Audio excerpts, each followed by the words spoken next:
Hey guys, you're watching Louis Smith's Outdoor Adventures, and the title to this video is Ultimate Survival Knife. I titled it that because I think I do have the Ultimate Survival Knife. Now this is a Becker BK2 by Ka-Bar, 1095 high carbon steel. Has a very nice thick blade for splitting wood,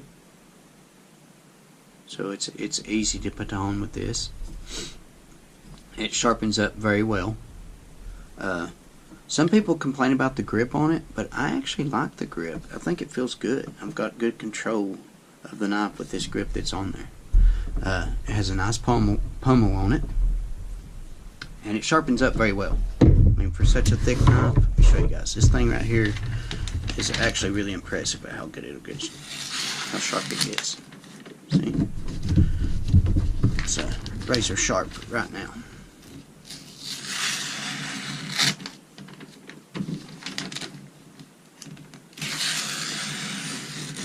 No problem cutting through that paper. One of the things I didn't like about this knife when I got it was the sheath. I mean, the sheath itself is pretty good, but the belt loop that was on this was pretty crappy. I didn't like it. It's this nylon belt loop, and it was riveted on right in here where you see I've replaced it with this Tek-Lok, but it was riveted right there. So what you do is you just drill the rivets out and get you something like this Tek-Lok. This Tek-Lok has been really nice. Just open it up right there, squeeze these tabs. You can see right there it comes with the hardware to replace it, them screws. It's got these bars in here that you can move around and adjust to fit your belt correctly, so it'll be nice and tight. I got it adjusted there right now for mine. As you can see, it fits in there nicely, nice and tight. It's not going to slide around and flop around everywhere like it did before with this thing. Another nice thing about the Tek-Lok is, when you get it opened up, you see the strap up here. This is my 511 Rust 72 backpack, and you can actually see I've got it opened up here. You can run it up through this strap,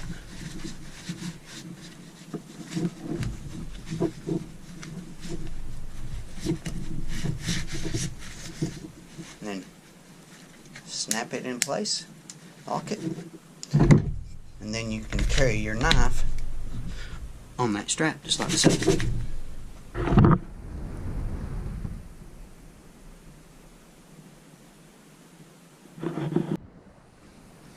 Okay, and some other modifications I've made to the sheath. As you can see, I've got a mag pouch on here, and I've got this mag pouch on there with this some bungee cord, really thin bungee cord, and I run it through the holes on the sheath, pre-existing holes, and stitched it on there, and then put some shrink wrap around it so it doesn't come undone. And I did that to the top and the bottom, so it stays on there really well.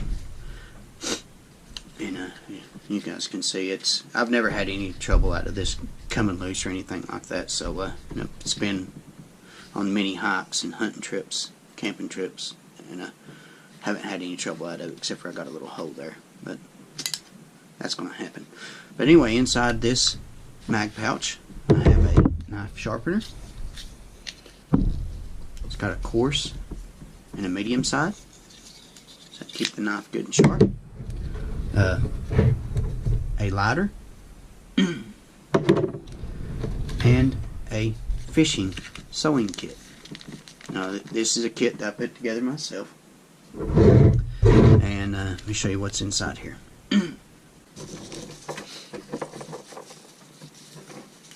I put these in there, keep the moisture out, helps quite a bit. Got some assorted flies. In case I can't find any bait, I can use these to hopefully catch a fish. Some sinkers, some bigger ones, and I've got some smaller ones.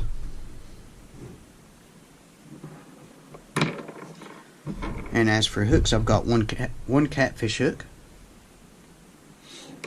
and several of these little hooks, little true turn hooks. These are really good hooks for catching smaller fish. Got several of them. And this is my little sewing kit. It's got 2 needles and some sewing thread wrapped around. I think that's just a piece of bungee cord. Yeah, that's what that is. I remember now. Piece of bungee cord that I wrapped that around and then just taped it to it and run my needles down the side of it. Works pretty good. And then 2 good bits of fishing line. Now, I use braided line because now if you take monofilament and wrap it around that toothpick like that, you guys know that's done any fishing much at all. Monofilament holds its memory and braided line will not. And you gotta pull it off of this toothpick. It's gonna be like a spring and it's gonna be really hard to use. So that's why I use braided line. So,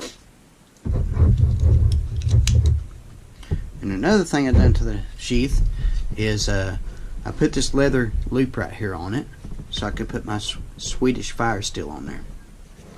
And the way I've got that rigged on there is some more bungee cord. As you can see, it just pulls off there like that. And then you can slide your fire steel out this leather loop. You guys see how I've got that on there? What I've done is I went and got me some longer screws so I could add this to it. And I just took a piece of leather and folded it in half, drilled a hole through it, and then fastened it to it.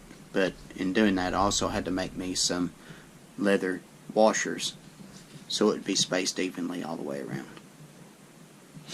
And I got about 6 foot of paracord weaved in and out of it here. You always need paracord, you never know. And then just put the fire steel right back in there. What's nice about the fire steel is also on the striker here. You can see it all fits together nice and tightly. Is a whistle. Just see how I've got that fastened on there. Got the paracord at the top, or I'm sorry, not paracord. The bungee cord is at the top and at the bottom, and holds all my stuff in there nicely. Knife sharpener, fishing kit,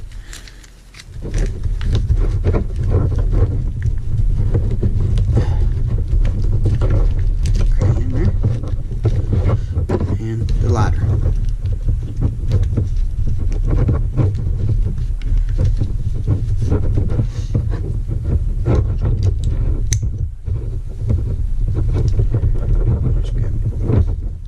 Pull that tight on there. There we go.